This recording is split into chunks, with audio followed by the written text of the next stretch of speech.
Aujourd'hui,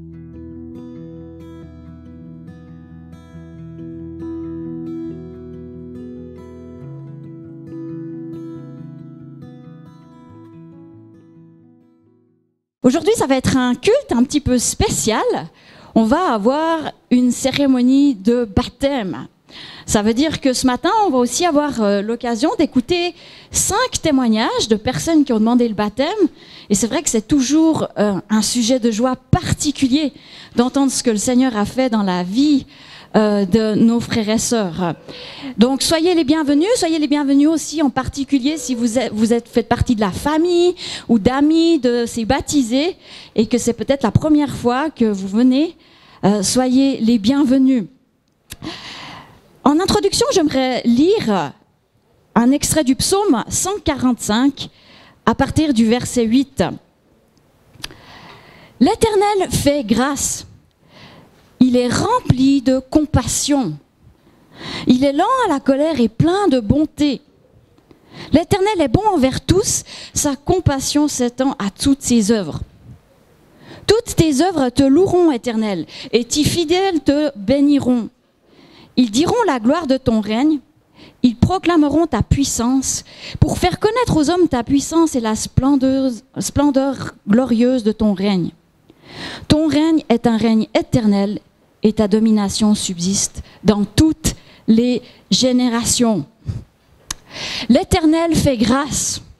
Si on est réunis ce matin, c'est parce qu'il nous a fait grâce, c'est parce qu'il nous fait grâce, et c'est aussi ce qu'on va entendre dans les témoignages ce matin. Merci beaucoup pour tous ces témoignages, vraiment, on rend gloire à Dieu. On se souvient que les camps, pour les enfants, c'est important, hein comme il a été rappelé. Voilà, on aura encore l'occasion de prier pour les candidats au baptême plus tard, cet après-midi. C'est le moment maintenant pour les enfants de rejoindre leur classe d'école du dimanche. Voilà, on va prier pour les enfants, aussi pour l'offrande et pour la parole que nous allons écouter. Oui, Seigneur, merci pour tous ces enfants. Et c'est vrai, comme certains des témoignages nous le rappelaient, c'est tellement important d'entendre parler de toi depuis notre plus jeune âge. Seigneur, nous voulons les bénir, nous te prions de continuer ton œuvre dans leur vie. Nous bénissons les moniteurs d'école du dimanche, les monitrices, fortifie-les, remplis-les de ton Saint-Esprit, Seigneur Jésus, et que vraiment tu puisses agir dans ces salles de classe. Seigneur, on te remercie pour l'offrande qui a été récoltée. C'est vrai que toutes choses t'appartiennent. Et c'est avec foi qu'on veut faire cette offrande, te l'amener. On te prie de la multiplier et donne-nous toute la sagesse pour pouvoir l'utiliser pour la construction de ton royaume, ici à Fribourg, mais aussi au loin. Et Seigneur, on veut vraiment te faire confiance parce qu'on sait que tu connais les besoins de cette communauté et tu connais aussi nos besoins à chacun d'entre nous, Seigneur. Seigneur, on te remet Stéphane qui va nous amener ta parole. Donne-nous des cœurs réceptifs, que vraiment on puisse être ouvert à ce que tu veux faire en nous, Seigneur Jésus. Viens nous parler, viens planter cette semence incorruptible en nous, Seigneur, et que tu puisses vraiment construire ton royaume dans nos vies, dans nos cœurs en tout premier. En ton nom, nous avons prié, Jésus. Amen. J'espère que vous allez tous bien. Bonjour à chacune, à chacun, celle que je n'ai pas encore eu l'occasion de saluer. Et il y a de la joie ce matin, n'est-ce pas? Amen. Et nous avons été les témoins de ce que Dieu agit encore aujourd'hui, de ce que Dieu a agi dans la vie des futurs baptisés. Ils n'ont pas encore été plongés dans l'eau, mais en tout cas, on a été ces témoins en entendant leurs témoignages. Et quel que soit le chemin ou le temps nécessaire, ce que Dieu a commencé, il le mène à son plein accomplissement. Est-ce qu'on peut dire amen à cela? C'est pas moi qui l'invente, c'est Paul. Chapitre 1 des Philippiens, verset 6. « Je suis persuadé que celui qui a commencé en vous cette bonne œuvre la rendra parfaite pour le jour de Jésus-Christ. » Heureusement que c'est Jésus qui est le garant de notre salut, celui qui nous conduit jour après jour. J'ai un jour entendu l'histoire, vraie ou non, de 2 amis qui se sont perdus de vue. La vie se faisant, chacun a choisi sa route. L'un est devenu juge. Il a plutôt bien tourné, en tout cas professionnellement, et il s'est retrouvé juge. L'autre a malheureusement mal tourné et à force de délits, de divers larcins, s'est retrouvé condamné. Et un jour, voilà qu'il se retrouve devant le tribunal et il se trouve que le juge qui est en face de lui est son ancien ami. Que faire? Quelle décision prendre? Justice doit être rendue. Des délits ont été commis. Quelqu'un doit payer. Punition oblige, selon la loi. Et en tant que juge, il se leva, annonça la sentence, annonça la condamnation, puis, toujours en tant que juge, descendit de l'estrade, arriva vers son ami, enleva son manteau de juge, le posa à côté et dit à son ami, « C'est moi qui prendrai ta peine. C'est moi qui payerai à ta place. » J'imagine la tête du condamné, peut-être même son incrédulité. Est-ce vrai? Qui c'est qui voudrait payer pour moi? Qui c'est qui a envie de prendre la faute de quelqu'un? Vais-je sortir gracié, pardonné de ce tribunal avec la possibilité d'un nouveau départ? La joie commençant à se dessiner sur son visage, l'espérance d'un jour meilleur. Et ce que ce juge a fait pour son ami, Jésus l'a fait pour l'humanité. Et c'est une merveilleuse nouvelle. C'est la bonne nouvelle. C'est la nouvelle que nous voulons et nous pouvons entendre ce matin. Alors que nous étions condamnés à mort, que nous méritions la mort, parce que nous avons péché devant Dieu, nous sommes sortis du tribunal pardonnés, avec une espérance, avec la possibilité d'un nouveau départ. Psaume 32, versets 1 à 2. Je lis dans la version Semeur. « Heureux l'homme dont la faute est effacée et le péché pardonné. Heureux l'homme au compte de qui l'Éternel ne porte pas le péché et qui est exempt de mauvaise foi. » La joie, c'est ce qu'on lit dans ce psaume. En tout cas, le début du psaume nous parle de joie. La joie de celui qui est pardonné. Est-ce qu'on est dans la joie ce matin? Joie de voir que plusieurs personnes ont décidé de suivre Jésus. Pas seulement aujourd'hui, dimanche 31 août, mais jusqu'à la fin. Ils l'ont dit, ils l'ont témoigné. Joie de savoir que Jésus a pardonné leurs péchés. Ils sont sortis du tribunal graciés, pardonnés. Dieu, le Père, les voit purs et saints à travers le sang de Jésus qui a été versé à la croix. N'est-ce pas magnifique? Et joie de nous rappeler qu'un jour, nous qui avons suivi, accepté Jésus-Christ, nous aussi nous avons été pardonnés un jour. Nous aussi nous avons goûté à cette grâce un jour. Joie de nous rappeler cela. Et joie de nous rappeler que cette grâce, nous la vivons quotidiennement.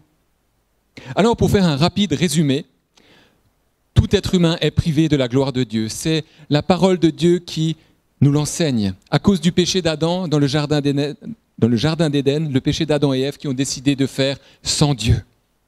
L'être humain ne pouvant prétendre au pardon de Dieu est face à un choix depuis ce moment-là. Reconnaître son péché, son état de misère et demander pardon à Dieu, ou continuer à tourner le dos à Dieu et à se rebeller. Le pardon vient de Dieu et de Dieu seul. Aucun homme, aucune œuvre, aussi grande soit-elle, ne permettra à cette personne d'être sauvée si il n'est pas passé par la croix de Jésus. C'est un message qui peut être difficile à entendre alors que nous vivons dans un monde où il y a plutôt du compromis, où on essaye souvent de trouver une zone grise entre le noir et le blanc. Mais la Bible nous dit qu'il n'y a que deux choix possibles. Choisis la vie ou choisis la mort. Il n'y a pas d'autre alternative. La vie avec Jésus ou la mort sans Jésus. Celui qui accepte Jésus comme Sauveur et Seigneur se convertit. Il tourne le dos à son ancienne manière de vivre pour vivre selon la parole de Dieu. Et celui qui accepte Jésus ne se convertit pas à une association ou à une religion. Celui qui se convertit à Jésus. Il suit la personne de Jésus-Christ, il s'attache à sa personne au quotidien. Et par obéissance et en suivant le modèle de Jésus, nos baptisés, futurs baptisés, ont demandé le baptême. Et le verset de Romains 6,4 a déjà été lu tout à l'heure. Par le baptême, en sa mort, en la mort de Jésus, nous avons donc été ensevelis avec lui, afin que comme Christ est ressuscité par la gloire du Père, de même nous aussi nous menions une vie nouvelle. L'eau dans laquelle seront plongés les baptisés tout à l'heure au bord de la Sarine, il paraît qu'elle est à 5 degrés, je crois. Non. Je plaisante, je ne sais pas du tout. L'eau dans laquelle vous serez plongés représente la mort. C'est pour ça qu'on parle de baptême par immersion. Si ceux qui vous baptisent ne vous ressortent pas de l'eau, à un moment, vous allez mourir vraiment. Je vous rassure, on va vous sortir de l'eau. Promis. Mais l'eau représente la mort à cette ancienne manière de vivre. Et lorsque vous sortirez de l'eau, cela symbolise cette nouvelle vie en Christ. C'est pas que tout d'un coup vous allez être parfait. Non, vous êtes engagé sur un chemin. Mais Jésus s'est engagé dans cette alliance. Et le baptême est une alliance entre Dieu et le baptisé. Dieu s'engage dans cette alliance. Parce qu'il sait que nous sommes souvent infidèles. Lui, par contre, il demeure fidèle. Et quand Dieu s'engage dans une alliance, il la tient. Alors oui, nous sommes pardonnés et heureux, nous qui avons accepté Jésus-Christ dans notre vie. Est-ce qu'on peut dire Amen? Nous sommes heureux. Alors pourquoi cette joie? On pourrait se dire, bon, le psaume nous dit « heureux, celui qui est pardonné ». Mais finalement, pourquoi cette joie? Il faut lire les versets suivants. Psaume 32, les versets 5 à 8, c'est David qui parle. « Je t'ai avoué ma faute, je n'ai plus caché mes torts, j'ai dit, je reconnaîtrai devant l'Éternel les péchés que j'ai commis. Alors tu m'as déchargé du poids de ma faute, ainsi que tout homme pieux te prie au temps opportun. Si les grandes eaux déferlent, leurs flots ne l'atteignent pas. Tu es un abri pour moi, tu me gardes du danger. Autour de moi retentissent les chants de la délivrance. » Avant d'avoir confessé son péché, le psalmiste se sent mal. Il se sent écrasé sous le poids de la culpabilité, au point de dire que son corps est en train de dépérir, parce qu'il n'a pas confessé sa faute. Et c'est bien cela ce que produit le péché. C'est un état de séparation avec Dieu. C'est un état de culpabilité, de se dire, mais il y a quelque chose qui manque en moi. Blaise Pascal, philosophe mathématicien, écrivit il y a longtemps, il y a un vide en forme de Dieu dans le cœur de chaque homme, qui ne peut être rempli par aucune chose qui était créée, mais seulement par Dieu, le Créateur, qui s'est fait connaître aux hommes par Jésus. Rien d'autre ne peut combler le cœur de l'homme. L'homme sans Dieu va essayer de combler ce vide en cherchant le plaisir dans les richesses du monde, dans la possession matérielle, peut-être dans la famille, peut-être dans des addictions, sexe, alcool, drogue. Mais tout cela ne remplit pas le cœur de l'homme. La seule chose qui remplit entièrement l'homme de paix et de joie, parce que la joie vient de là, c'est la présence de Jésus dans notre cœur. Mais pour trouver cette joie, le psalmiste a dû passer par la confession de son péché, par admettre que sans Jésus, il ne peut rien faire. Avouer sa faute, si je faisais un sondage, je ne le ferais pas ce matin. Avouer sa faute n'est pas toujours facile, n'est-ce pas? Demander pardon, reconnaître qu'on a blessé quelqu'un, reconnaître qu'on a péché.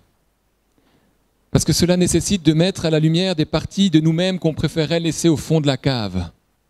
Et pourtant, quel soulagement dans la confession.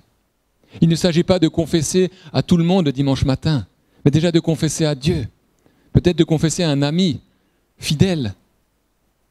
Mais il y a une réelle puissance dans la confession. Parce que lorsque nous confessons notre péché à Dieu, le diable n'a plus aucune prise sur nous. Nous sommes libérés. Romains 8, verset 1 nous dit « Maintenant donc, il n'y a plus de condamnation pour ceux qui sont unis à Jésus-Christ. » Nous qui avons suivi Jésus-Christ, nous qui avons choisi Jésus-Christ, il n'y a plus aucune condamnation. On ne marche plus sous le poids de la culpabilité. Quand j'étais plus jeune,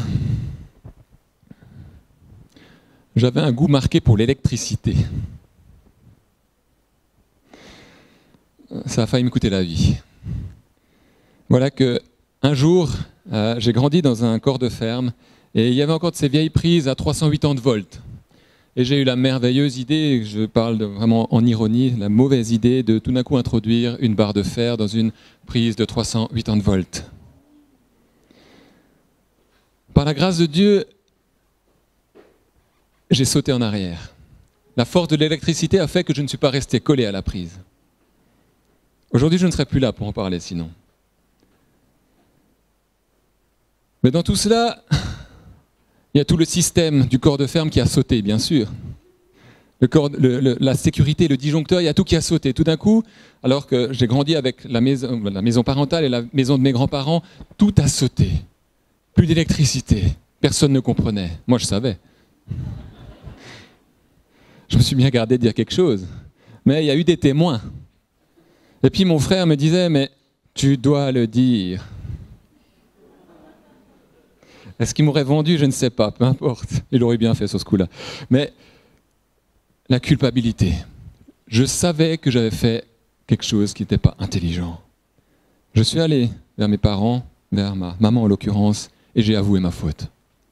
Mais avant que j'avoue la faute, j'avais un poids sur mon cœur. Je ne sais plus si j'ai été puni, peu importe, c'est pas ça le plus important. Mais je sais que j'ai été soulagé après. Parce que j'ai pu avouer ma faute. Et puis depuis, je vous dis que quand il s'agit de changer une ampoule, je suis beaucoup plus prudent.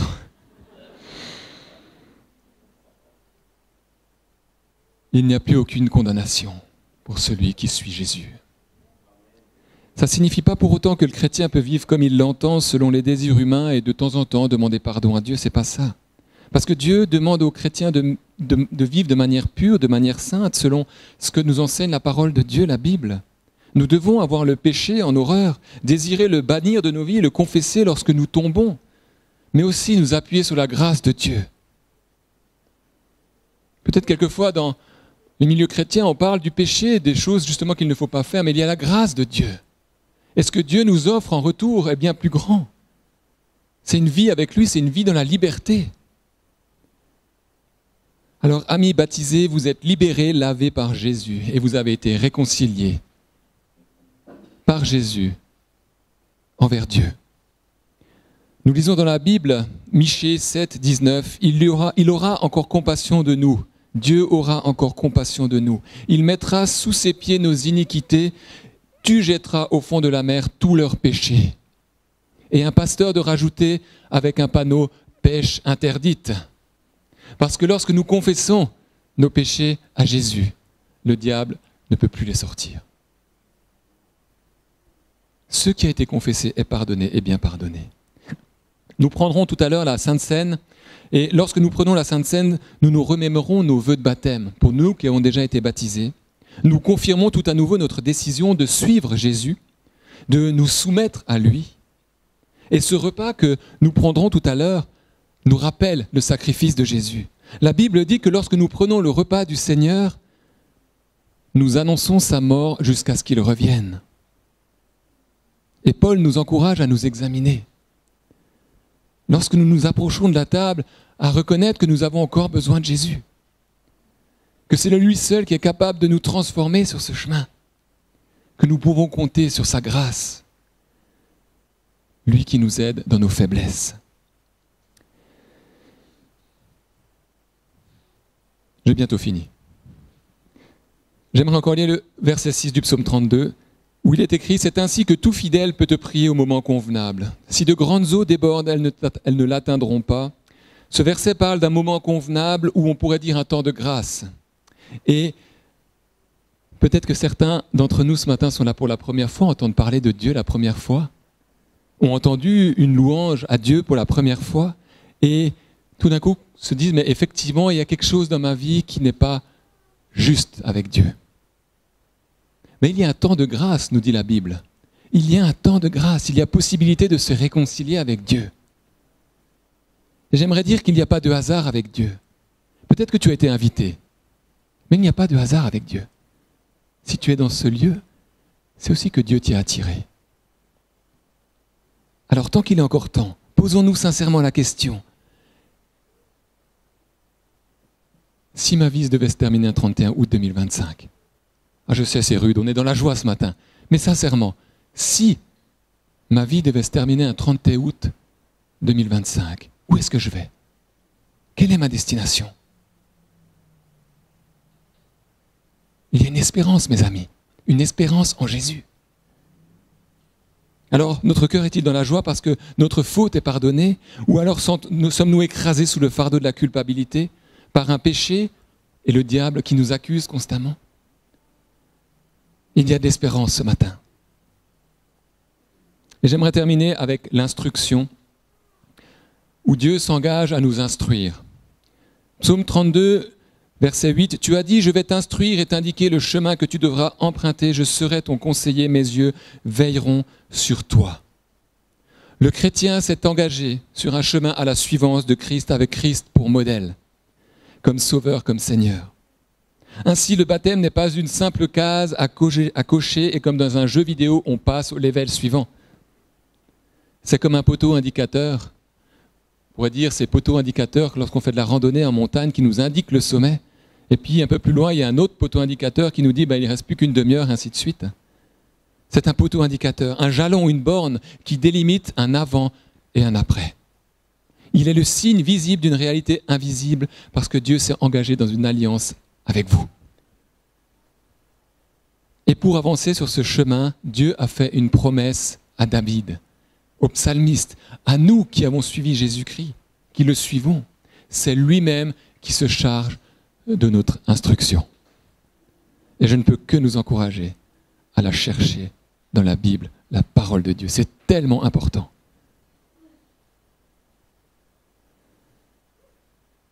Il aura son regard sur nous. David est heureux parce qu'il est pardonné, mais en même temps, il rentre en communion avec Dieu. Il accepte l'instruction divine, il accepte le regard de Dieu qui va au plus profond du cœur. Et peut-être une dernière image, lorsque nous commençons notre vie chrétienne, on pourrait dire que c'est un peu le gros œuvre, c'est le gros chantier, c'est les grosses pelleteuses. Il y a ce que tout le monde voit qui ne va pas chez nous. Et Dieu travaille cela. Et au fur et à mesure, c'est transformé. Mais au fur et à mesure des années, c'est un peu comme un joaillier qui travaille sur son bijou. Comme un chirurgien qui va inciser en profondeur délicatement pour enlever ce qui est à enlever. Dieu fait la même chose. Il va en profondeur pour nous guérir de nos blessures, pour nous transformer avec l'aide du Saint-Esprit.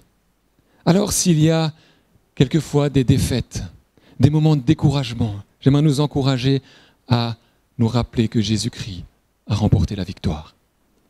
Que c'est lui qui a commencé une œuvre parfaite en nous et qui va la mener à son plein accomplissement. Alors, soyons dans la joie et la reconnaissance. Jésus a versé son sang pour nous réconcilier avec le Père. Il sait de quoi nous sommes faits, il sait que nous sommes faibles, mais il désire œuvrer en nous, avec nous, pour la seule et unique gloire de Dieu. Amen. Je vous invite à la prière.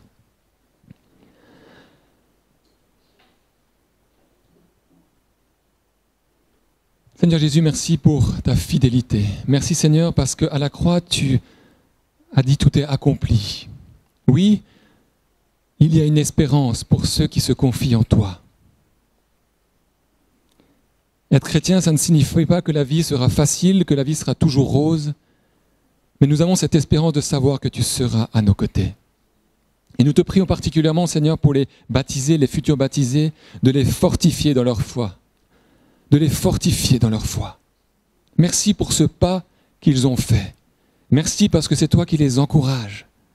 Et Seigneur, merci parce que c'est toi qui nous encourages, nous qui sommes chrétiens peut-être depuis de longue date, de moins longue date, mais qui nous sommes engagés à te suivre. Merci parce que tu es celui qui était engagé dans cette alliance. Et que tu es fidèle. Et Seigneur, merci parce que cela est encore valable aujourd'hui. Que ton nom soit glorifié, Seigneur. Amen. Voilà, nous arrivons gentiment au terme de cette première partie, parce que ça ne s'arrête pas là. Ça continue au bord de l'eau. Mais d'abord, on va faire quelques annonces. Donc, cette semaine, c'est la semaine des groupes de maison. Si vous ne faites pas partie d'un groupe de maison, que vous souhaiteriez en faire partie, vous pouvez vous renseigner auprès de Stéphane ou de moi-même. Mardi, il y a la réunion de prière à 20h. Jeudi, à 9h, les femmes font une promenade méditative à Montcorps, si vous êtes intéressés. Et jeudi après-midi, il y a également la réunion de prière en ligne et vous pouvez demander les coordonnées à Enrico, sauf erreur, c'est juste. Vendredi soir, ce sera notre réunion d'intercession mensuelle. Une fois par mois, on a une réunion de prière un peu plus longue. Et je vous invite à venir à 20h. Et dimanche prochain, on aura le culte à 9h45, comme d'habitude. Je dois faire une annonce pour un peu plus tard. À la fin du mois de septembre, le 28, nous aurons la fête des moissons. La fête des moissons, c'est une fête un peu particulière à notre Église. C'est une fête de reconnaissance. Et c'est l'occasion de faire une fête toute la journée, aussi de faire une offrande un peu spéciale. Il y aura un repas canadien, aussi des jeux, des partages. Donc à la fin, vers le haut fond, vous voyez, il y a des jolis flyers qui ont été faits avec le programme de cette journée. Il y a aussi des enveloppes pour mettre votre offrande particulière pour cette fête qui ont été préparées. Et comme c'est une fête de reconnaissance, on aimerait aussi avoir un temps de témoignage ce jour-là. Alors ce sera des courts témoignages, d'accord ? On est plutôt dans le genre 2 minutes, d'accord ? Si vous aimeriez donner un court témoignage, annoncez-vous à Stéphane, comme ça il peut vous intégrer dans le programme. Voilà. Il y a un service de prière après le culte, comme d'habitude.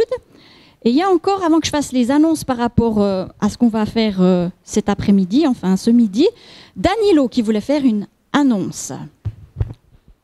Bonjour. Les cours de français reprennent pour les personnes qui aimeraient apprendre ou perfectionner leur français. Il y a des gens qui ont déjà suivi ce cours toute l'année passée. Et donc, pour eux, ma femme, Lucette, va venir et donner un cours de conversation en parallèle.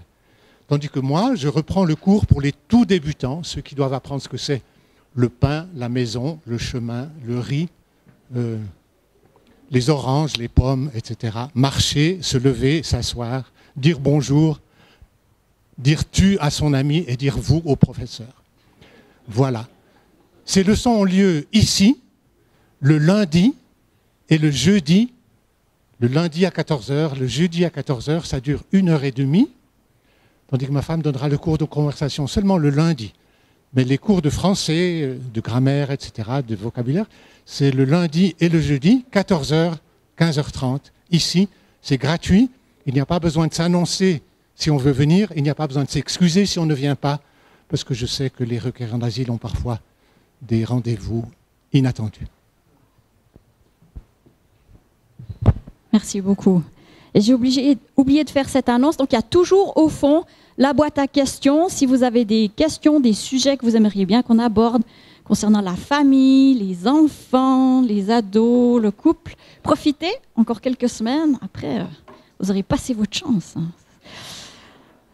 Voilà, donc maintenant, on va se rendre à Autrive, près de la Sarine, pour les baptêmes. On vous donne rendez-vous là-bas à 12h30. Donc, pour ceux qui ne sont jamais allés, c'est près de l'abbaye d'Autrive, juste à côté du pont. Quand on va vers l'abbaye, ce sera sur la droite, à côté du pont. Et puis, vous pouvez vous parquer à l'abbaye, mais s'il n'y a plus de place de parc, vous pouvez aussi vous parquer à l'école de Grangeneuve. Sauf erreur, c'est indiqué. C'est possible qu'il n'y ait plus assez de place.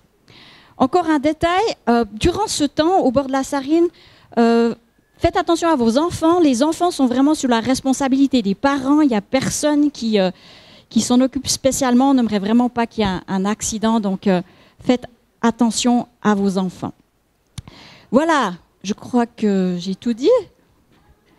Je vous invite à vous lever. On va prier.